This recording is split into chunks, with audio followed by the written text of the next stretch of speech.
Hey Josie, tell them what they're watching. Yeah! Welcome to Popcorn Culture Podcast. This is normally the part where we show off our popcorn and soda, but we don't do it anymore. It's bad for our health and we don't want to. The title still makes sense. Everybody knows that you watch popcorn, that you eat popcorn while you watch movies. I was about to let you just go. I mean, I guess you could watch popcorn at the movies, but I don't think you'd have a good time. It's fun to watch it pop. Yeah, you want. Oh yeah, microwave popcorn. Yeah, we never use that. I've never used that. No, but no, we might have the story. Yeah. Just to sit around watching the microwave popcorn. Please. Okay. This week we looked at the third StarKid project we've watched for the show, having done previous episodes on The Trail to Oregon and Holy Musical Batman. Mm-hmm. We also watched The Guy Who Didn't Like Musicals but didn't make an episode on it. Here we watched Annie, their Star Wars parody, one of the two shows they did in the 2014 season, a year before the release of The Force Awakens. They performed it at the same time as The Trail to Oregon, and surprisingly, it was Trail to Oregon that was a big smash hit, while Annie, going purely by YouTube view count, is by a large margin the least popular theatrical StarKid show. The Lang brothers effectively disowned it, often say nobody likes it. It's the reason StarKid doesn't actually do parodies anymore. But I have a soft spot for it, and these guys really enjoyed it too. Oh, yeah. Annie is a pastiche of 80s sports movies and features Darth Vader having a midlife crisis and returning to Tatooine for one last Boonta Eve pod race. Like all StarKid shows, it was written by the Lang brothers, just them in this case, and is the final directorial effort from Matt Lang. We recognize much of the cast from Holy Musical Batman, since most of the crew who moved to Los Angeles were from the Trail to Oregon. Most of these members simply haven't been active in the 10 or 11 years since this show. Wow. Yeah. Show stars Chris Allen as Darth Vader, who still goes by his childhood nickname of Annie, and is performed in the style of Patrick Warburton. Joe Walker plays Moff Jeffrey Tarkin. Denise Donovan is Mara Jade. If you haven't heard of her, you must not know dick about Star Wars. Brian Holden is Jar Jar Binks and Admiral Modi. Julia Albane is Emily the Stormtrooper. You never once see Julia's face in this show. It's funny. Nick Lang is Emperor Palpatine, who goes by Pappy and is played in the style of Gilbert Gottfried. And Obi-Wan Kenobi, who is an alcoholic. Very fits the voice. Meredith Stepien plays some ensemble roles while also providing backup percussion and vocals in the orchestra pit. She's doing both. StarKid cast members these guys are seeing for the first time include the iconic Joe Moses playing Boba Fett and General Veers, and Eric Congale, one of the founding members of the team and a regular writer, making his only appearance as a cast member, playing Sebulba and also popping up near the end as Qui-Gon Jinn and Jabba the Hutt. The famously stone-paced Clark Baxtresser and Pierce Siebers wrote the songs and did the musical direction, performing them in the background. The fact that this isn't a traditional musical and the songs are instead performed by the band for that 80s montage feel is a very frequent criticism the show actually gets, which I don't get. I don't see how that's a bad thing. It just kind of is. The whole show had a purpose to spotlight those StarKid members who, with the exception of Denise and Meredith, weren't so much with the singing and dancing, so it could focus more on their comedy and voice talents. Yeah. So what do we think? Well, going back to the music real quick, as much as I did enjoy the production and the music at the time, I could say that part of the issue with the non-diegetic music montage moments, at least for me, because I've only seen it once, I don't remember any of those songs. I mean, I can still remember songs from Trail to Oregon and Holy Musical Batman. None of these were necessarily catchy enough on their own that made me want to listen to them by themselves. It's still great music, it really is, but I wouldn't say it had any of those earworms that they're so known for, and that's probably part of the reason why this one has not endured in popularity as some of their other productions. Yeah, I suppose. So they're still good, though. Still very Yeah. good. But the one that really does stick out the most is the very intro, because it's also the ending song, too, of Annie. Annie. Annie. Yeah, they're all doing that. They're weird dance.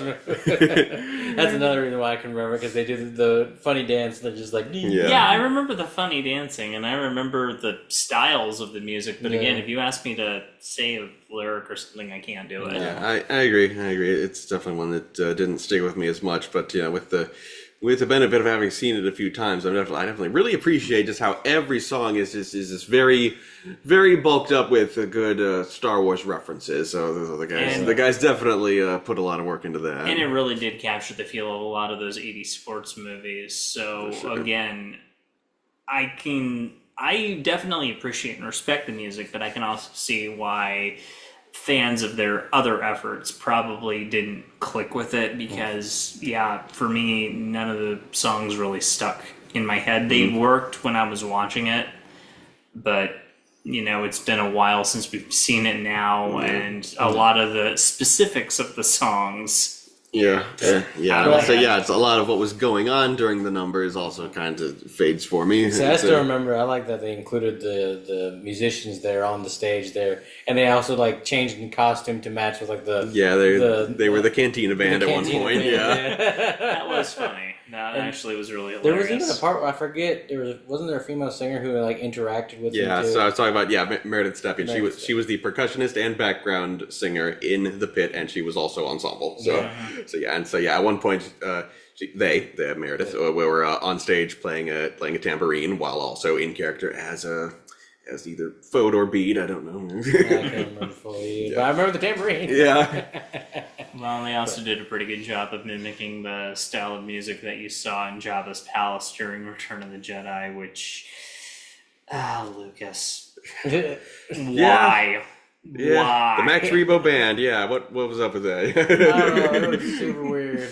I like the blue guy, but the lady with the lips, that was... It's not that he wanted to add it, it's the fact that the song sounded like ass. Yeah. If you wanted to do that, fine, but don't make it this squealing, nasally, shrill for an entire song. Get an actual singer. Just... Hindsight, though. It's always 2020. Why? That did not sound good. There's a reason you didn't put it in the original release. Yeah. Sorry, I had to get that off my chest. That's bothered me since the re-release for almost 20 years now. Yeah, I think we might be doing a bit of Star Wars gripes in here, but There will be a few, the upgraded CGI Max Rebo band was definitely a downgrade. Yeah. Though Max Rebo did give us a good Robot Chicken joke. Neither of us is an elephant. But no, still like the story wise of it. It was really like touching story of like Andy just like acquiring himself, and just becoming a man again, and the pod racing. I love the pod racing. I kind of saw it coming how they would handle it, just sticking their arms in little tubes. The different, just like it literally looks like Andy's just engines. It's like little kids playing at race cars. Yeah. Well, I mean, let's face it. When that movie came out, a lot of children were doing that. Oh yeah. Maybe not with that kind of equipment, but let's face it. For me, anyway, when I saw the movie when I was like 8 or 9, the pod race scene was one of those scenes that, between that and the lightsaber duel with Darth Maul at the end, those were like the two most amazing parts of the movie for me as a kid. Oh, yeah. So I totally get the idea of wanting to focus on Annie's past career as a pod racer as the highlight of his life, outside of his entire career as a Jedi and Sith Lord. But yeah, just how I still love his voice that they use. I forget the character's or the actor's name. Yeah, Patrick Warburton. This is basically Chris. I went with the Patrick Warburton impression for Annie. And I wish I could remember all of Annie's cheesy jokes that he had. Star Wars jokes. All these cheesy Star Wars jokes. Do you like my new cape? Characters. Do you like my new cape? I got it at the Darth Maul. It's okay, you can laugh, just not too hard. That's my religion. Jokes. Well, that was one of his first actual jokes, and I remember it because it was one of those super cheesy, just dad joke. What does Jabba eat when he goes out for seafood? A bit for tuna. He has to explain it because who's heard of bit for tuna? Yeah. Oh, like I said, I wish I could remember them all. he's got some ones that's just like characters you have no clue how you remember them. Yeah, that the Stormtrooper asked that, like, how would you even know that? I guess you don't know anything about Star Wars. Yeah. Well, that's the thing about Star Wars. When I literally just listened to a podcast about Star Wars, their characters and figurines, they just literally made any character. Every little tiny character has this whole backstory. Like, I remember reading a book once, and one thing that stuck with me was Max Rebo had a contract with Jabba. They're paid in food, and the rest of the band is super pissed at Max for that. I mean, it's either that or the Sarlacc pit. Yeah, when you kind of deal with Jabba, you kind of get what you get. Honestly, considering that Jabba has any food left to give you is probably a benefit. Yeah. I was gonna say, at least he's not Darth Maul. And pray that I do not change the things. That was Vader who said that. I am altering the deal. Pray I do not alter it any further. Yeah. This deal's getting worse all the time. But yeah, so filled with just corny, cheesy jokes about Star Wars. Love it. And they bring that back. Tarkin works a Star Wars joke into his big inspirational speech at the end, and I like that about StarKid writing, that things come full circle like that. As well as the fact that Tarkin's name is Jeffrey. Yeah, he's got. Yeah. Well, I don't know if he canonically had a first name in 2014, but I love the fact that they were constantly referencing the fact that some people thought his literal name was Grand Moff Tarkin. Yeah. Which, yes, as a kid, I did think that, because what the hell is a Grand Moff? Moff it's like the only rank that's not a real rank in Star Wars. So as a kid, I thought that was his name. Mm-hmm. So the idea that they poked fun at that idea. Hey, Tarkin. You ever get confused with Grand Moff? They call you a Moff? Yeah, they call you a Muff. Yeah, you're a Muff. Hey, quit talking all the Muff. Yes, well, you've yelled that at me a number of times. I love in this movie, too, or the musical, Tarkin gets love. He finds love. Yeah, with Emily the Stormtrooper. He works. It's kind of horrible. Yeah, it's like he's always so super awkward around her, and he's constantly putting his foot in his mouth and going, "Oh dear!" But at the end, he hypnotizes her with Annie's lines. Oh God! Yeah. Well, and what I love is it's not enough just to say those lines, but you gotta say them in that sort of Hayden Christensen voice. You torture me. You gotta cry a little. And wine. Get some wine in here. Just to give a review that they redo Annie's lines from the movie. Like, when he says his lines, everything he said to Padme in Attack of the Clones, and then there's a whole love song made entirely of romantic Anakin lines from Attack of the Clones. And it surprisingly works. Yeah. And she's like, I don't know, I just feel like we should just get married. I still love that. It's like, I'm haunted by the kiss you shouldn't have given me. I never kissed you. Wait, did I? I love how she just wore her helmet too the whole time. Yeah. The only issue I had is they mentioned the fact that Anakin's wife looked like Natalie Portman. And it's like, they missed an excellent opportunity for a joke there where he should have said, I don't know. I thought you kind of looked more like Keira Knightley. That would have been a better joke. Well, I think that might have killed the cute little Jewish girl from Naboo joke. That's the cute little Jewish girl from Naboo. Sorry. Look, anytime I can simp for Keira Knightley, I'm going to simp for Keira Knightley. Sorry, she's like... I once got in a huge fight with someone who did not think Natalie Portman and Keira Knightley look like they very famously have the same face. Their parents were confused. They took advantage of that in the Phantom Menace. Their parents couldn't tell them apart and all that makeup and costuming. Yeah. That's funny. Keira Knightley's like top 5 celebrity crushes even to this day. So if I can simp for Keira Knightley, I'm gonna do it. Oh yeah, Natalie Portman could do some things to me. She could get a restraining order. She could hire a hitman. Take me to court. I know. I hear that on the set of Thor: Love and Thunder, Natalie Portman went up to Taika Waititi to ask him, "So you doing anything else after this?" And he said, "Oh, I'm working on a Star Wars project. You ever wanted to be in Star Wars?" He's like, "Taika, I've been in Star Wars. I was in it." Yeah. And he was so embarrassed, they just canceled that Star Wars movie. Just like the other 17 they canceled. Yeah.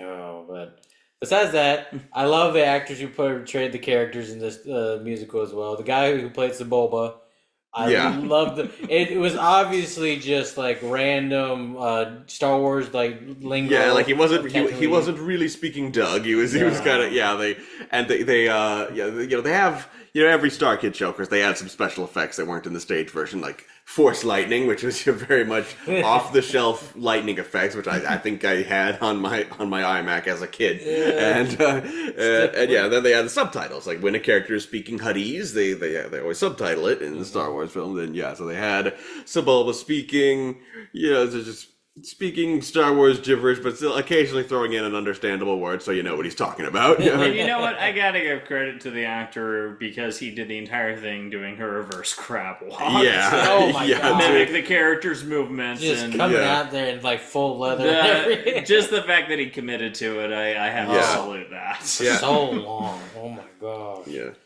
But still good. Still really, I like the race scene with Annie and Sebulba at the end. It was really good. And kind of this just popped in my head. It talks about Obi-Wan like trying to stop Annie the entire time. Yeah, he's trying to sabotage it. So sabotage him because this would be good for Annie, and this would. No, it's because he hates him. Oh, that's right. No, yeah, that's right. And because he's a bitter drunk jerk. You think you kill a guy, and he comes back as a damn robot. This is the second time this has happened to me. I gotta do it again. Yeah, But it's funny in the scene they talked about how the Jedi are kind of the bad guys, Kind of knuckleheads, yeah. kind of the knuckleheads. And strangely enough, ever since then, I've been getting like Star Wars stuff on my YouTube saying the Jedi were actually bad, Sith good, and it's like.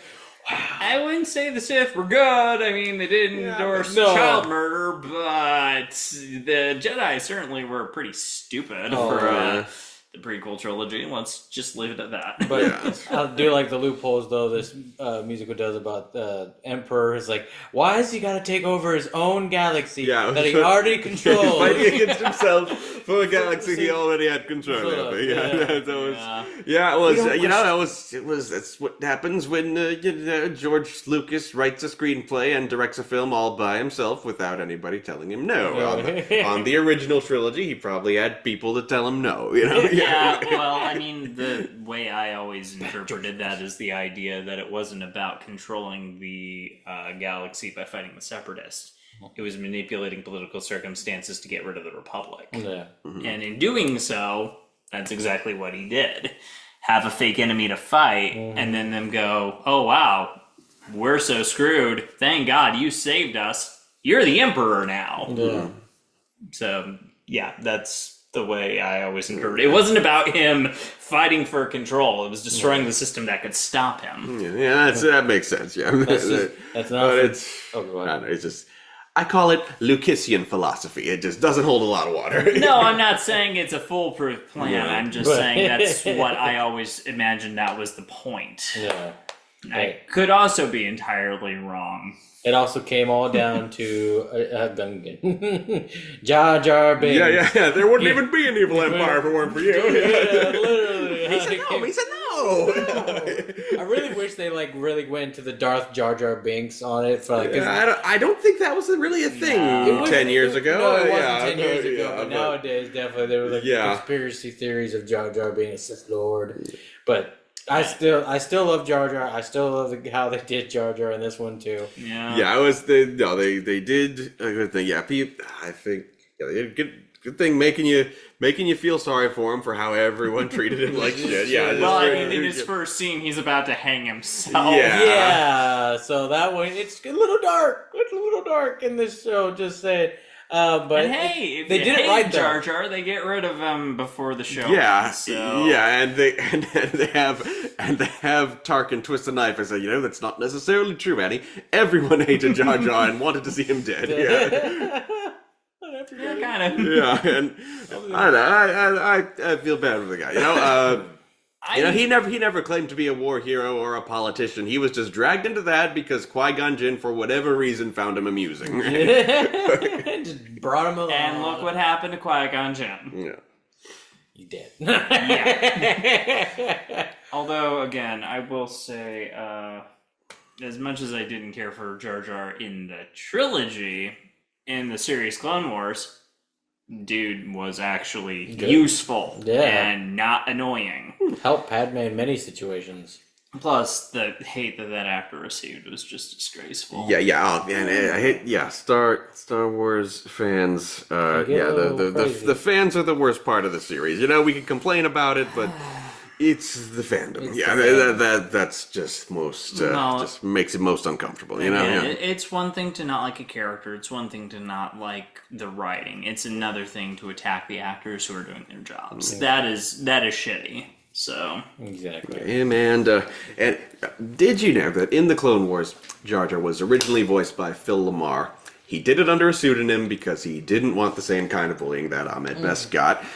But fan demand brought Ahmed Best back into the role of Jar Jar in the Clone Wars, which is kind of nice. They wanted the right guy in the role. Yeah, well, and again, Ahmed Best is not a bad performer. He's good. No, He really everybody is. on set of The Phantom Menace loved him and were shocked when there was so much backlash against him. I've seen interviews with him. He seems like a genuinely wonderful person. Yeah. And the fact that, again, he received all this hate for a character they didn't like, that is just really crappy. Yeah, and little Jake Lloyd got a lot of that too, and he was a kid reading lines that Lucas gave him. You can't blame the actor for the writers. Although I can kind of blame Lucas for probably using some of the not best takes. Yeah, I mean, listen, everybody in the Star Wars prequel trilogy is a pretty good actor when they're not talking, and there's a pretty good actor in other films. It was definitely a direction issue. With the exception of Palpatine, because every single line, he just found a way to enjoy it. I will say I like all Mace Windu's lines. He's very good. The prequels have been seeing a bit of a renaissance after the sequel trilogy kind of crashed and burned. But I don't know. I've tried. I can't get past how bad the dialogue is in both writing and delivery. I don't know. Considering everything that's happened in context between the Clone Wars series, the Rebel series, everything that they've included into it, I can definitely see more positive than negative in the prequel series than I could even 10 years ago. Especially when I compare it to the sequel trilogy, because I have not a lot of nice things to say about that. But we're getting off topic. I was literally about to say, I love how we went so far. The problem is, when we talk about Star Wars, there are so many tangents anybody there are places could get to go. off Yeah, on. we're here to talk about Annie, but I predicted that yes, we would eventually be drifting off to talk about Star Wars a little bit. Yeah, it's just, let's talk about Palpatine, because honestly, what they did with Palpatine's character, I freaking loved. Pappy. Yes, the idea that everybody calls me Pappy. The idea that he essentially plays this quirky old Jewish man is just hysterical, as well as the fact that among his subordinates, he just treats them like he's the world's best boss. And the best grandpa. Not a homicidal tyrant at all. He comes up and gives you a cookie and tells you, you're doing a good job. He buys Darth Vader a Lego set to cheer him up. And I love that. And then he provides the third act motivational pep talk. Yeah. You gotta get in there. This is just like when I found you on Mustafar. You don't need your old Pappy anymore. And then, of course, he uses Force Lightning to give his Pod Racer a supercharge. Let me have your ring. Let's talk about the costume design. It seems for the most part they're wearing Star Wars merch. Like if you look at it, like they're wearing. I noticed for the first time you can in fact see the Star Wars logo on the back of the stormtrooper outfits.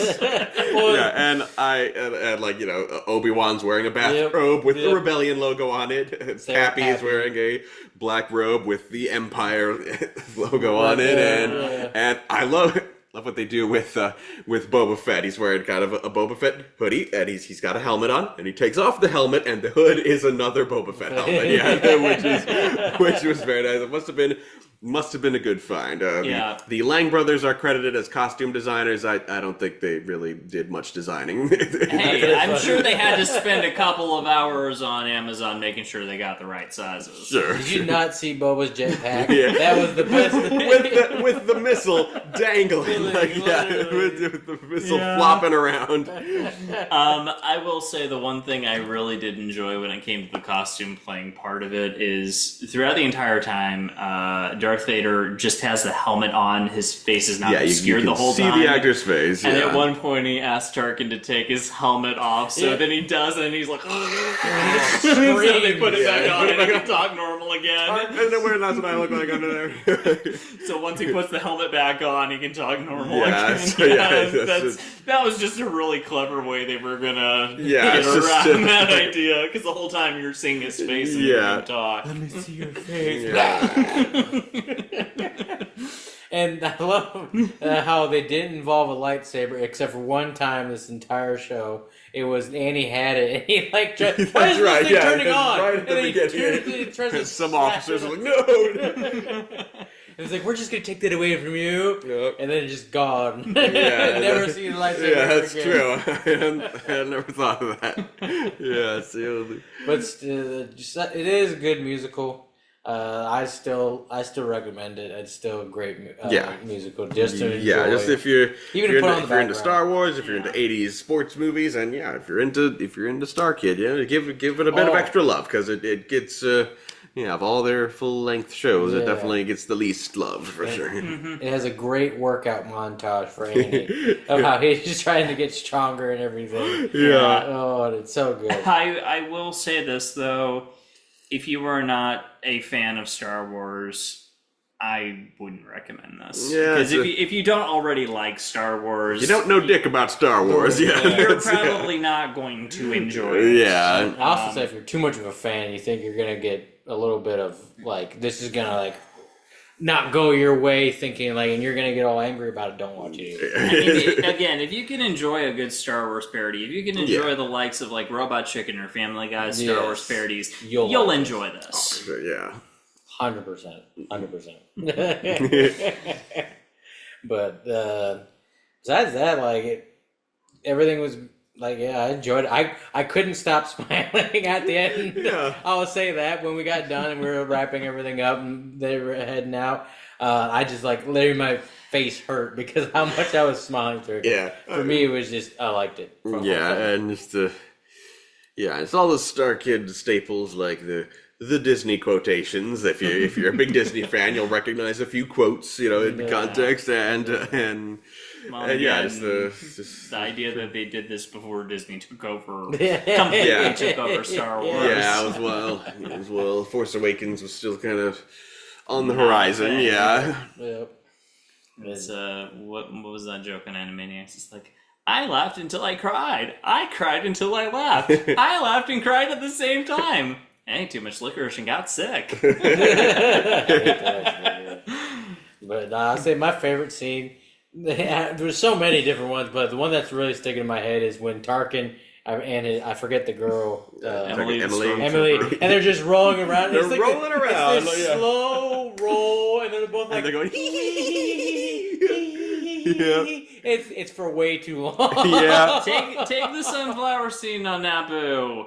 Extend it and air it all in slow-mo. Oh my gosh. It was cringe. Yeah, it was kind of cringe. That's this whole song about Anakin cringe lines, right? 100%. Oh, but that was my favorite scene, I would say.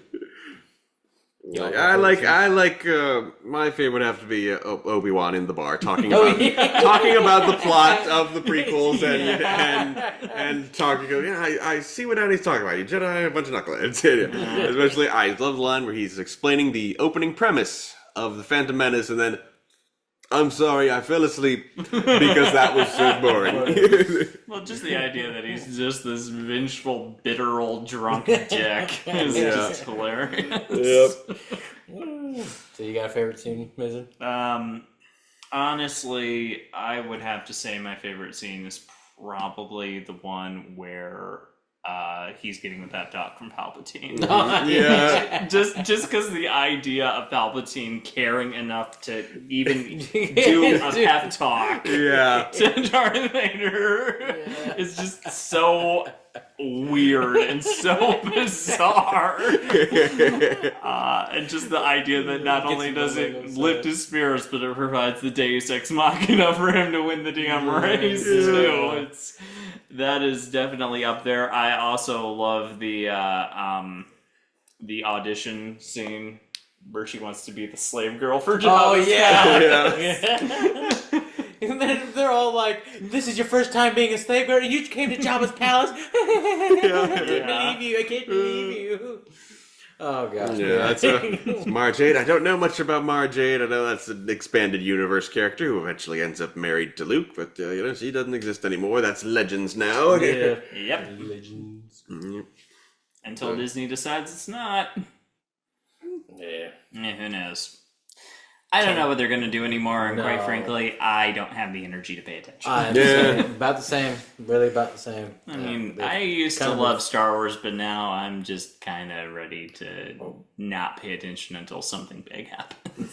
To you go even further, I was really big into Disney, and now I don't care about what anything. Yeah, Disney there's Disney used to be a big motif on this channel, and I find I just don't really care all that much anymore. Maybe when I dig into the past, because in my chronology, I'm starting at the year 2000, and there's still some ups to see around that time. Well, that's not to say that Disney might not be able to dig themselves out of that rut, but until they do, hey, at least Phineas and Ferb is back. Hell yeah, that's a that's plus. damn right. Yeah, that's fun. Watch that. Yeah.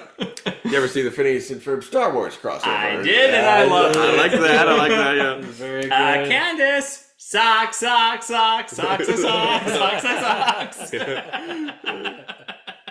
Oh gosh, that's what you need to watch. Watch this too. Watch Andy. If you're into, if you're into, I think one thing that this show seemingly suffered for critically is that it didn't really say anything about Star Wars that hadn't been said before. But I don't know. Sometimes somebody's got to say it. It's, yeah. But they took it differently as StarKid always does. They were. Well, I love I'm glad you introduced this StarKid because I love StarKid. Mm-hmm. Any production you showed me so far, I've not had a bad rating for it. I've not had a bad time with it at all. And it just reminds me of our theater times and QCT here. Yeah, big inspiration to me. Big inspiration. And well, to the criticism of it didn't say anything new about Star Wars, it's like technically Holy Musical Batman didn't make any joke that hasn't already been made by Batman or Superman or most of DC Comics, and it was still enjoyable. Yeah. So, or the Harry Potter musical, same thing. Granted, Harry Potter has not been around quite as long as Star Wars or DC Comics, but it's still touched on a lot of the same jokes people have been making about that property. So it's like, it's not so much that it needs to tell like a new take or joke on it as it is, is it entertaining and funny? Yeah. In my opinion, yes, this is entertaining and funny. Yeah. If you approach this with the right attitude, you're probably going to have a good time with it. Yeah, It's good. I mean, I guess, something has to be the worst StarKid show, I guess. So by default, I guess.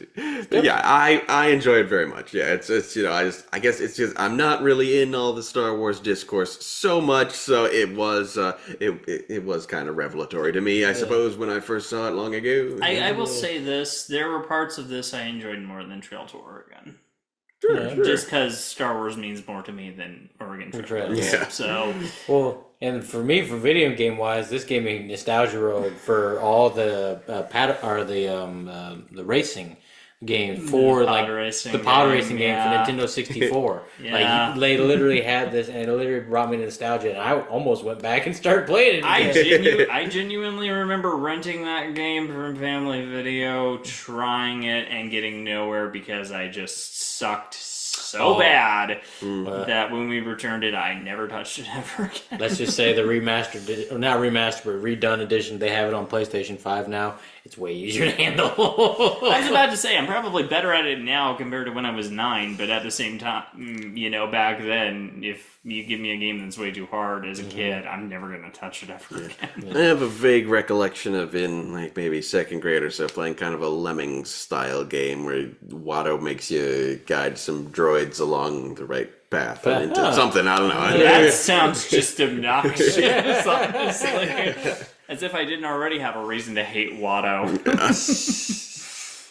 Oh gosh, but no, watch this. Like I said, you can even have it in the background and still give it enough attention though, because even though it's very dialogue driven, very I'd say, dialogue driven, not very visually spectacular. But then again, considering their budget, still I would consider this better than some writing quality, better than some things out there, even still. Better than some Star Wars parodies. Star Wars parodies, exactly. Not calling you out, but I still enjoyed this so much.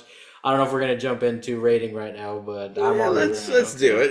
Yeah. I am gonna give it an A for Annie. And I was really mulling this one over because we did watch it some time ago.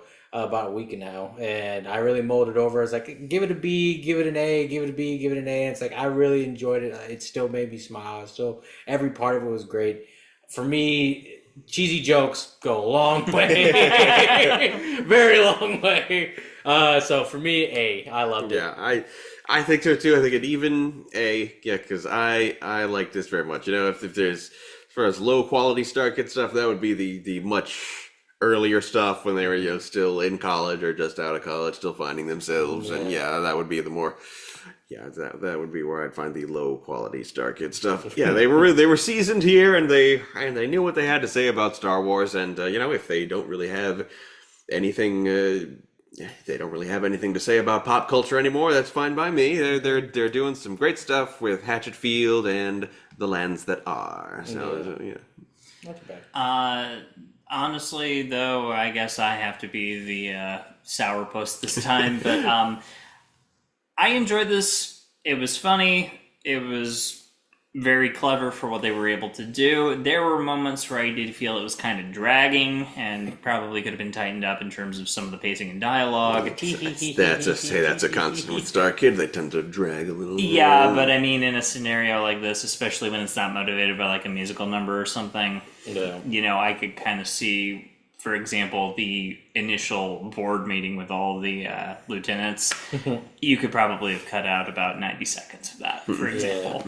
But that said, I still enjoy it. It's not perfect by any means. It is probably my second favorite StarKid production that we've reviewed on this show, just after Holy Musical Batman. So if I had to give it a rating, I would probably give it a B. It definitely has some flaws, but if you're going in there looking for a good time and you're a fan of Star Wars, this has plenty of material for you. Yeah.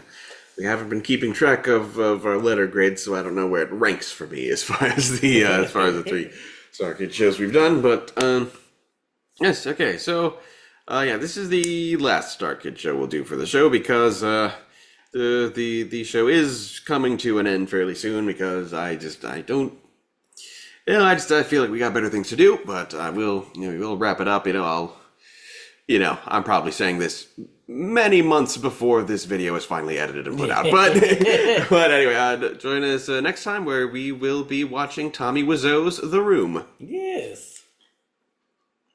Farewell. To support TAPAS and learn more, visit our link tree. TAPAS and Stuff Productions is brought to you by our supporters on Patreon, including Knight Sadie Allen.